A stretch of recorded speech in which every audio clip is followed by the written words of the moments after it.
Thanks again. I'll jump straight into it. We started March Studio in 2007, which was the sort of the beginning of the global financial crisis. Not the greatest or best time to start an architecture office. Usually architects are the ones driving taxis around or making coffees when this happens. But it was kind of informative to us. Images like this started appearing. So this really beautiful idea of nature reclaiming back the built environment. You've got this shopping mall that's supposed to be all about leisure and pleasure, and actually it looks better like this than it did before. Anne-Laure briefly mentioned the stalker, this kind of post-apocalyptic world of these three dudes walking around, and the beauty behind this structure here, and Tallinn and Estonia, and the undesigned is something that really appeals to us. In 1999, I was sort of stopped in my tracks by this Gursky photo when I saw it in the flesh at the Tate. This reality of the noise, the beauty of the glitch, and then sort of understanding that we've got ourselves into this position now where we're just creating, there's so much waste, there's sort of this beauty to this landscape of repetition, but also this reality of what are we going to do with it all. And then obviously studying and seeing Google Earth and things like that come around and changing the way that we drew our site plans and understanding this completely different way in which we are trying to tame nature and control nature, to something that I briefly touched on earlier with the smart home. It's sort of like, and the failure, I guess, of modernism is this really prescriptive idea of how we're supposed to live versus the more chaotic and beautiful way of how Jacques Tati's living here on the left versus his, I think it's his sister's house, isn't it? His sister's house on the right. William Kentridge as well is a big inspiration of Anne-Laure and mine. He talks about finding like the most beautiful picturesque view and then turning 180 degrees and drawing what's directly behind it as a way of trying to draw something without thinking about it. So this idea of randomness is really interesting to us. Our very first project was a whole lot of transport pallets, 2 shipping containers and some umbrellas dumped into a car park. This is when we were Diatribe Studio. And what was really interesting for us was that it sort of became this Melbourne icon. You can see it there on the left in the middle. So it was on all these television ads. And then it got the front cover of Architecture Australia, and we're like, oh, this is amazing. And we're sort of flicking through the magazine, and we're trying to find our name, and realised we're actually not credited at all. And for us, this was kind of one of those perfect acts of architecture where we rang the editor and they said, well, we didn't actually think anyone designed it. We just thought it had grown overnight, and today it still exists, and you know, the nature's taking over it. There's people adding things to it. I sent this to Yale, and Yale, you said, but where is the architecture? And I'm like, that's it. It's under all that somewhere, or it inhibits, it allows that.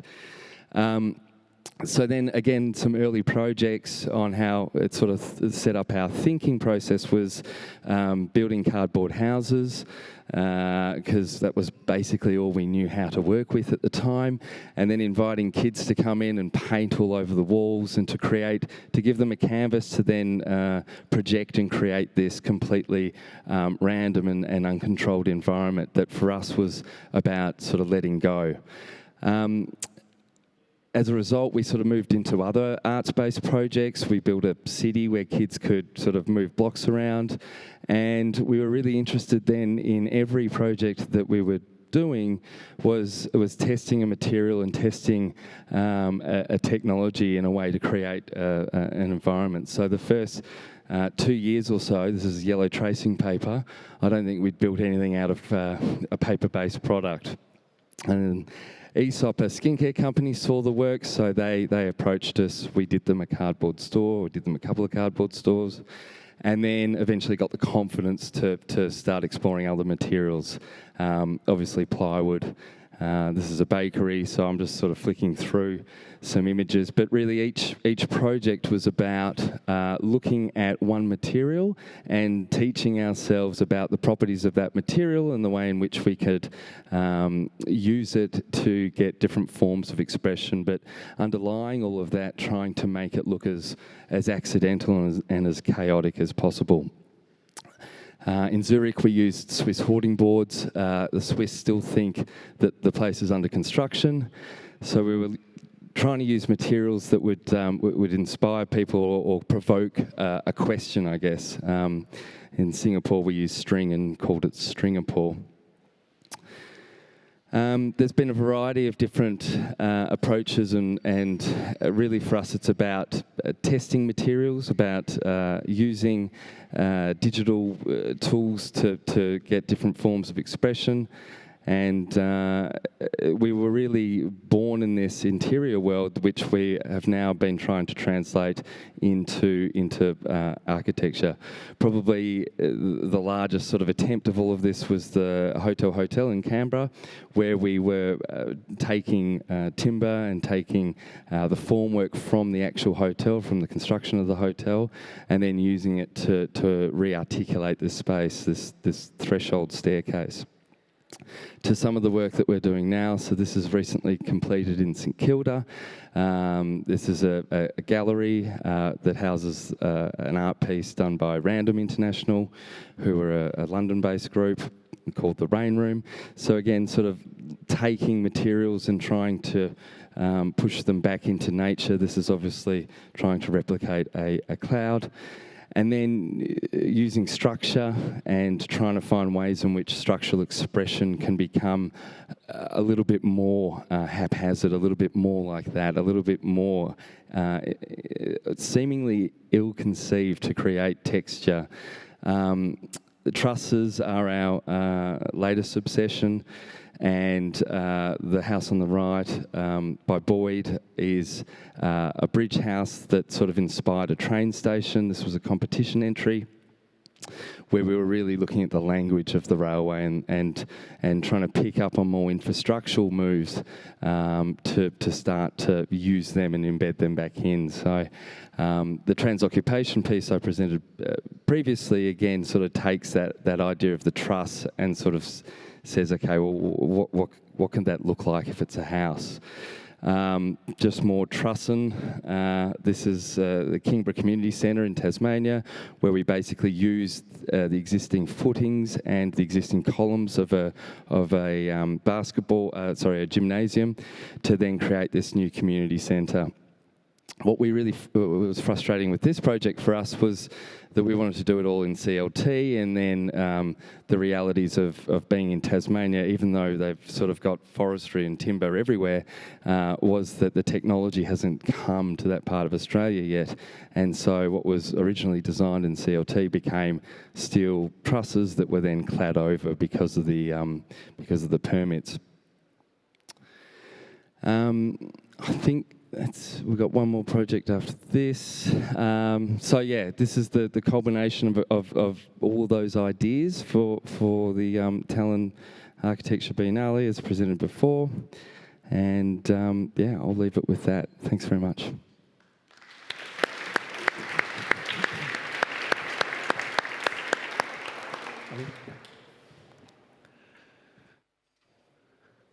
Hi. Good afternoon. Hi again. So I will show 3-4 projects to explain about my concept. And the previous sessions, I was talking about the kind of integrating the small scales or larger scales and the fragments or segments and the whole. But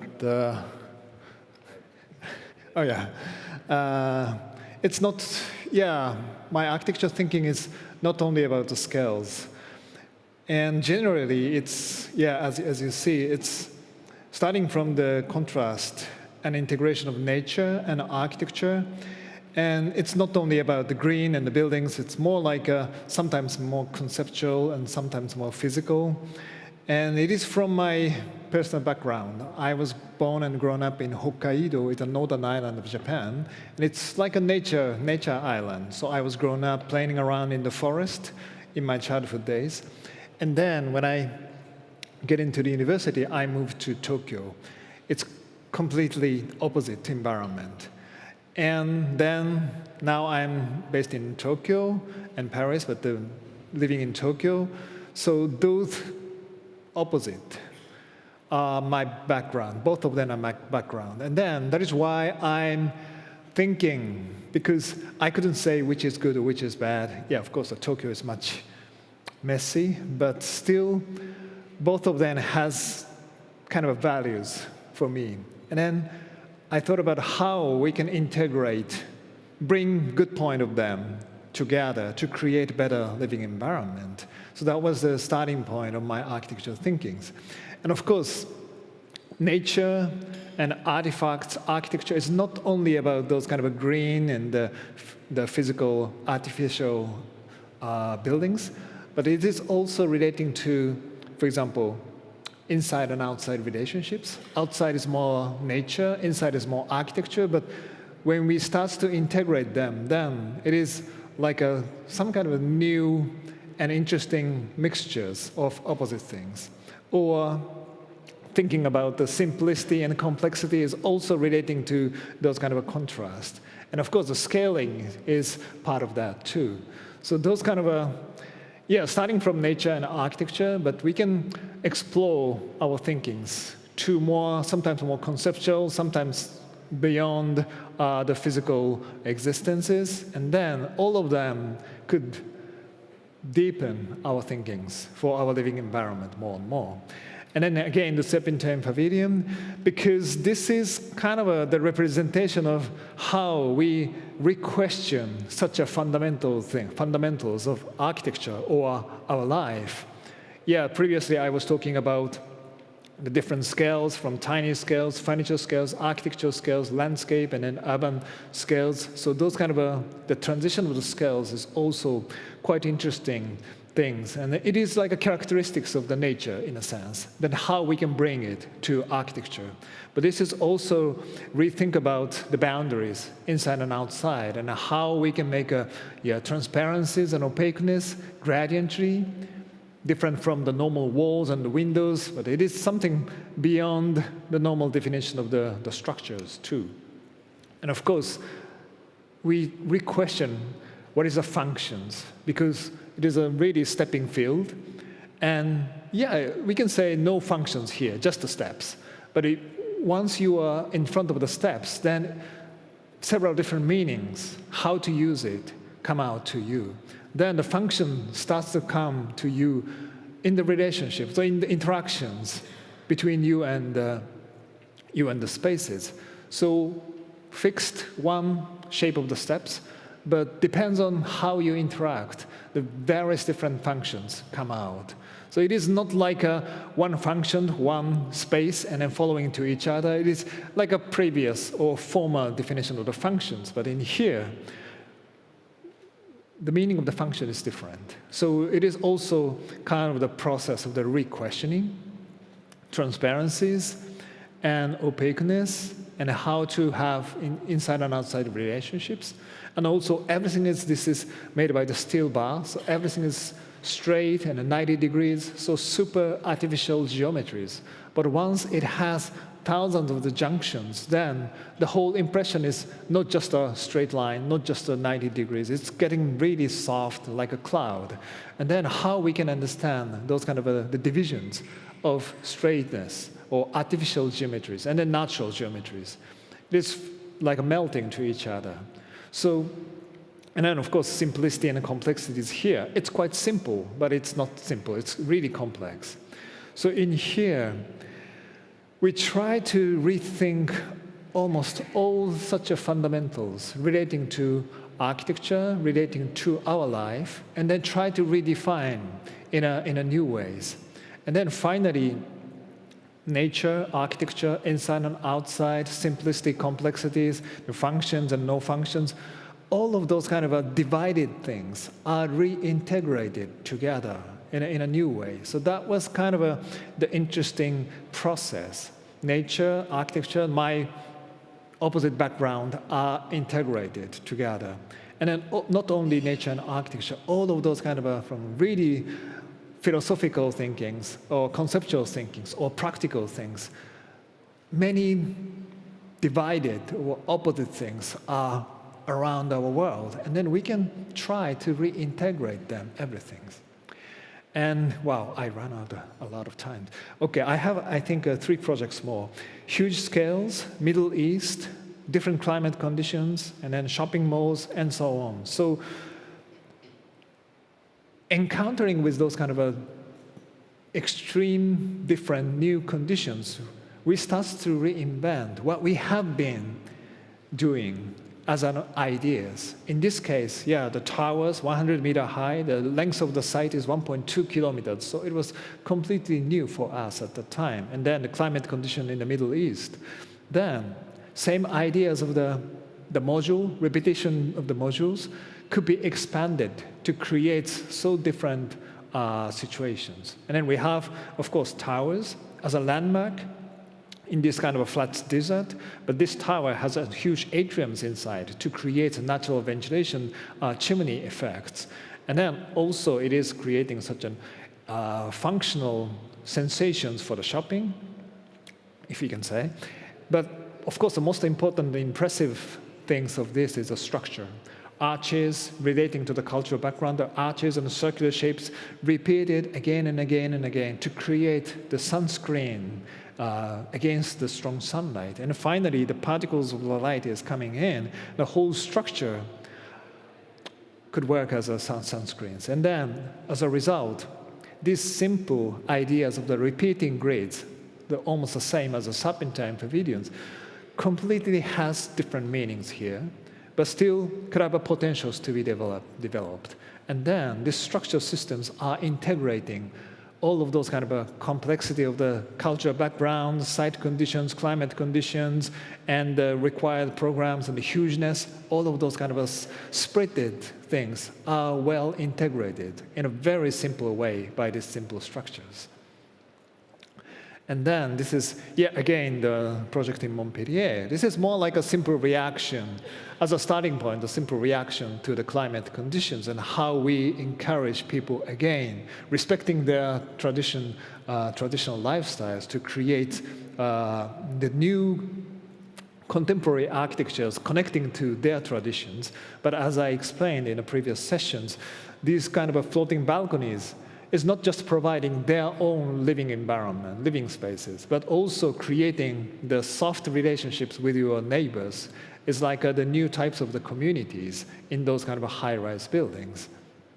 So reintegration and redefinition of the community, the living environment, and then integrate them, the climate conditions and site conditions together by the simple, strong ideas. And this is the last project in Paris. The 1,000 trees, the title of this project, the 1,000 trees, floating forest in the city of Paris. It is making a strong contrast from the starting point. Historical city of Paris and a floating forest, but they have a height limitation, so it's the same height. So combined together, making a strong contrast, but well harmonized again, finally. But bringing a new lifestyle, because we have many houses on top. So it's like villages surrounded by the forest in the middle of Paris. So again, the contrast and harmonies are always like competing and then harmonized and integrating together. And also the history and the futures are integrated together. Nature, architectures, and so on. But finally, yeah, I ran out of my time. So yeah, that's it. Thank you very much. Thank you.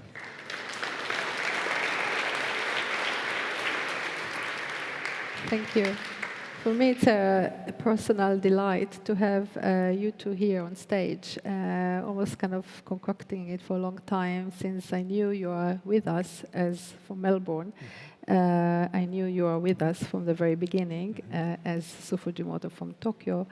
And I always find there, it's like, two different cultures from where you come and from where you come that I have a kind of admiration for different reasons.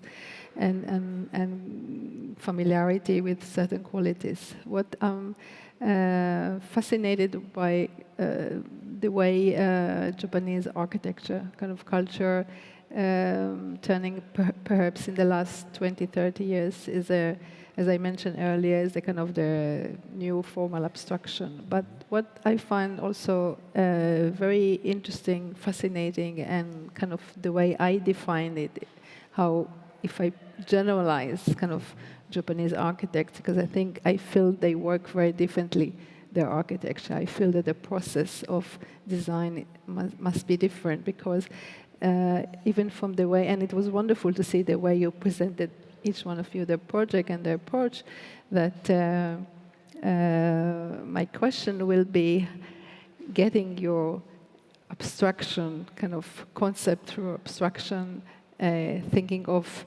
relationship between people and in and out and nature and the artificial. What is actually the process of design? Because if I look at both practices, you're talking about fabrication and technologies, and the very making is a strong part, and how you get to the material, and you're influenced by the choice of material and to the technology and the details and how they. And your occupation through the way you describe project is the main. This is the conceptual thinking and the abstraction and the repetition and I'm very curious to know. When you're in your office, if I came to visit your office, hopefully maybe my next visit to Tokyo, then what I'll see most, I know already what his office looks like, although I haven't been there, that's through photography. It's full of machine, and then, they have all the CNC machine and the other machine, and it's dangerous, and it's making, and it's dirty, and it's, right? And how do you proceed designing actually the project? Is it sections, plans, compositions, models? Yeah. Just to let us know a little bit. I see. You answer? Or yeah, I ask you, yes. Wow. I think maybe I have been changing as a process, especially from the small scales project to the larger scale project, and then doing more international context. Yes. And recently, maybe previously, I just like to get the strong idea. Because one idea could control those kind of a small private house and something as a whole. But then, as a younger architect, I like to change the world by these simple ideas and something like that. But recently, it's not like I'm getting old, but I am really enjoying and respecting such a wonderful complexity of the world, and then to be surprised by different contexts and different climate conditions, and carefully see and listen the whole amazing complexity of the situation, and then find out kind of a simple integration of everything, in a sense. And then, of course, the process is rather more like a step-by-step, not just finding one ideas, but testing 10 different ideas. How do you test them? Do you do models, drawings, sections, three-dimensional things? I think I have maybe 4 different ways of. One is a sketching, and one is a sketch model, making by hands, and a trash-like model, and also writing, because sometimes like a hand sketch, and thinking by words, text is completely different. And a sketch model is another different way. And then the 4th one is conversation. Those are the different channels for me. So one, sketching is stuck, then I'm going to the conversation. The conversation stuck, and then I'm going to the text. Writing. Yeah, to find out the way to go through. To move forward. So those are the process itself, the way of thinking itself is continuing, but then getting more wide ranges and try to overview, and at the same time thinking in the whole situation and listening carefully, and finding step by step, finding something, something new. And you too, Rodney and Anne-Laure, if we're talking about process, how do you start? You are two together, and then you have a big office, a big team. So how do you initiate things, and where the materiality or the digital kind of fabrication comes in, and the analog versus the digital? But generally, when you initiate, start work? It's an interesting question. I mean, we always wanted the studio to really be a studio, and we are mostly architects. Anne-Laure's a graphic designer, and there is a really interesting process of looking into art and looking into film, and that's Anne-Laure's real expertise, and the image and how you represent the image and what's interesting about an image that often finds a translation point to then, you've met Julian and Julian on this trip who are here with us. One of them is amazing at the computer, and the other one is amazing at materials and details. So it's really quite a collaborative process where all the parts are sort of essential to the product, and then I sort of just stand back and go, no, move that there, and I think it looks better like that. So I've got the easiest job, really. But yeah, it's very much taking the knowledge of making, the knowledge of materials, trying to use digital processes, but also trying to somehow break digital processes. It's sort of often more interesting for us when the computer fails and you get these glitches in it than the expected result. So we're constantly searching to try to make, I guess, new typologies or new types of interiors from building something up and then tearing it back down again, and then building it back up again and tearing it down. And that might mean going analog, digital, to get there, if that makes any sense. So yeah, it's a kind of varied approach, but ultimately for us, it's really the client is a really imperative part of that process as well. Fortunately, we've been able to build. Right. Yes, Anne-Laure. So how do you Rodney, find yourself as a graphic designer, kind of working with an architect? You become an architect by... Yeah, I'm surrounded by architects, especially right now. No, I think that is the thing. The graphic design, it's a background. I think we all have different tools and all different experience, and we come together into the studio as a collaborative co-op, and we bring pretty much our knowledge, our expertise, our wisdoms, our emotions together, and try to create things, space. I guess, when we've got a brief or we've got a project, we look at it at with different eyes.